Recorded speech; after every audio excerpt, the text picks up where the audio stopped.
Hi hello welcome back. ഈ മൊഞ്ചുള്ളൊരു beef കറി സിമ്പിളായിട്ട് ഉണ്ടാക്കുന്ന ഒരു റെസിപ്പി വീഡിയോ ആണ് കേട്ടോ ഇത്. ഇന്ന് ബീഫ് കറി ഉണ്ടാക്കുന്നത് നമ്മൾ ഒരു നാടൻ സ്റ്റൈലിലാണ്. കുക്കറിലോ അങ്ങനെയൊന്നുമല്ല, മൺചട്ടിയിൽ വിറകടുപ്പിൽ ഉണ്ടാക്കുന്ന ഒരു ബീഫ് കറിക്ക് പ്രത്യേക ടേസ്റ്റ് അല്ലേ. അപ്പോൾ ഇന്ന് ഞാൻ അങ്ങനെ ഒന്ന് ട്രൈ ചെയ്ത് നോക്കാൻ പോവുകയാണ്. ഒരു നാടൻ കേരള സ്റ്റൈൽ ഒരു ബീഫ് കറിയാണ് കേട്ടോ. സിമ്പിളായിട്ട് ഉണ്ടാക്കാൻ പറ്റും. അതിൻ്റെ റെസിപ്പിയാണ് കേട്ടോ.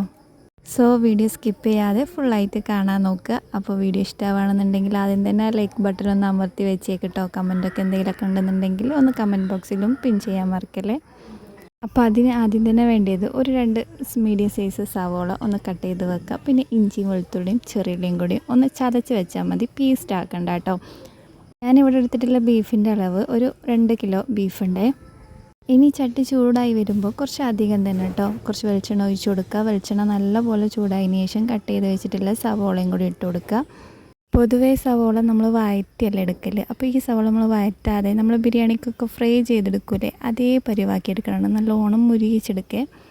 അങ്ങനെ ഈ ഒരു പരിവാകുമ്പോൾ നമുക്കിതിലേക്ക് ഇഞ്ചി വെളുത്തുള്ളി ചെറിയുള്ളി പേസ്റ്റല്ല ചതച്ചതും കൂടി ഇട്ട് കൊടുത്തിട്ട് ഇതിൻ്റെ ഒരു പച്ചക്കുത്ത് മാറോളം ഇതൊന്ന് വഴറ്റി കൊടുക്കാം.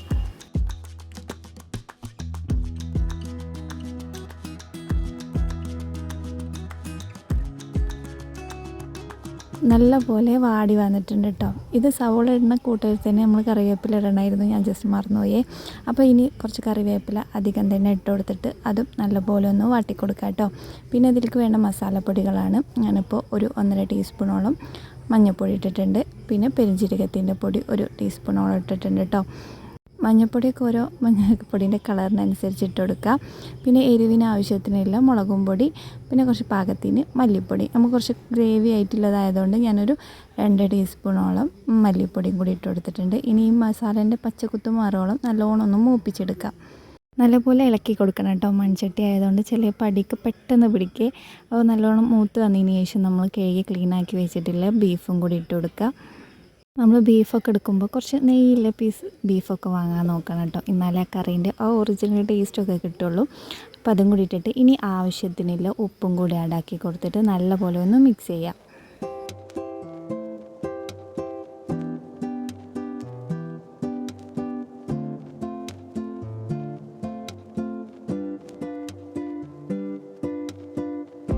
ഇനി പേരിന് ഒരു തുള്ളി വെള്ളം കൂടി ഒഴിച്ചു കൊടുക്കണം കേട്ടോ. ബീഫിൽ നിന്ന് ഓൾറെഡി വെള്ളം വരും, എന്നാലും ഒരു പേരിന് ചിലപ്പോൾ മൺചട്ടി ആയതുകൊണ്ട് അടി പിടിക്കാൻ സാധ്യത ഉണ്ട്. അതുകൊണ്ട് ഞാൻ കുറച്ച് വെള്ളം കൂടി ആഡാക്കി കൊടുത്തിട്ടുണ്ട്. ഇനിയിപ്പോൾ അടച്ച് വെച്ച് ഒരു ലോ ഫ്ലെയിമിലിട്ട് ഇങ്ങനെ കുക്ക് ചെയ്തെടുക്കുക. വിറകടുപ്പിൽ പതുക്കെ കിടന്ന് കുക്ക് ചെയ്യുമ്പോഴേ അതിൻ്റെ ടേസ്റ്റ് കിട്ടുള്ളേ. ഒരു 3/4 വേവാകുമ്പോൾ കുരുമുളക് പൊടിച്ചതുണ്ടെന്നുണ്ടെങ്കിൽ ആ പൊടിയും കൂടി ഒന്ന് ആഡാക്കി കൊടുത്തിട്ട് വീണ്ടും ഒന്ന് തിളപ്പിച്ചെടുക്കാം. ഫൈനലി നല്ല അടിപൊളി കേരള സ്റ്റൈലിൽ തനി നാടൻ സ്റ്റൈലിൽ ബീഫ് കറി റെഡി ആയിട്ടുണ്ട് കേട്ടോ. ഇനി നല്ല പൊറാട്ടയോ ചോറോ എന്തിൻ്റെ കൂടെ അടിപൊളി ടേസ്റ്റാണ്. ഒന്ന് ട്രൈ ചെയ്ത് നോക്കിയിട്ട് ഫീഡ്ബാക്ക് അറിയിക്കാം. അപ്പോൾ